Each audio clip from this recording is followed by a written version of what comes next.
Assalamualaikum warahmatullahi wabarakatuh. Selamat pagi anak-anak. Di pagi hari yang cerah ini kita akan bahas tema 9, subtema 3, pembelajaran 1, muatan bahasa Indonesia, mengaitkan isi cerita dengan kehidupan sehari-hari. A. Mengomentari isi cerita. Mengomentari isi cerita adalah menyampaikan sesuatu berdasarkan isi cerita. Ungkapan atau komentar dapat berupa tanggapan, penilaian, baik atau buruk, dan kesan. Langkah-langkah mengomentari isi cerita antara lain: baca dan pahami isi cerita dengan seksama. 2. Catat unsur-unsur penting dalam cerita. 3. Kaitkan unsur-unsur cerita dengan kehidupan sehari-hari. 4. Ungkapkan pendapatmu berdasarkan pemahaman terhadap unsur cerita tersebut. B. Mengaitkan isi cerita dengan kehidupan sehari-hari. Karya sastra memuat informasi berupa peristiwa penting dalam cerita. Peristiwa penting dapat berupa unsur-unsur cerita. Kita harus memahami peristiwa penting tersebut di saat membaca cerita. Salah satu peristiwa penting dalam cerita membentuk konflik atau masalah.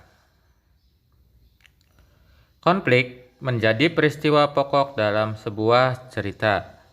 Konflik yang terjadi dalam cerita dikaitkan dengan peristiwa yang terjadi dalam kehidupan sehari-hari. Peristiwa tersebut biasanya berkaitan dengan nilai moral, nilai-nilai kehidupan yang berkaitan dengan akhlak atau etika.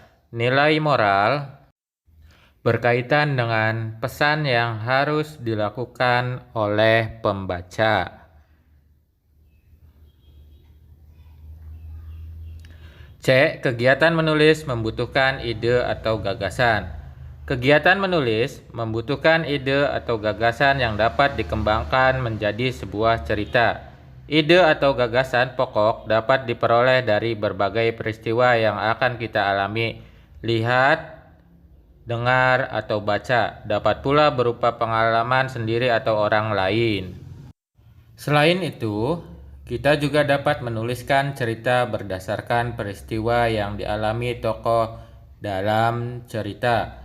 Langkah-langkah menulis cerita yaitu sebagai berikut. 1. Menggali ide atau gagasan dengan memperbanyak membaca. 2. Mengembangkan kreativitas untuk berimajinasi terhadap peristiwa yang mungkin dan tidak mungkin terjadi.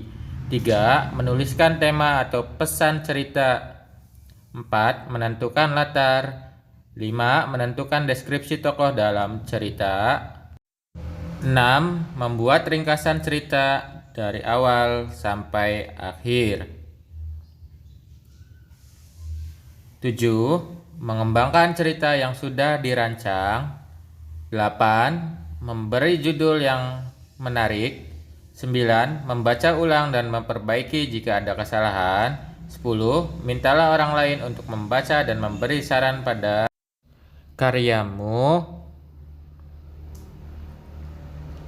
Sekian, terima kasih, tetap semangat. Wassalamualaikum warahmatullahi wabarakatuh.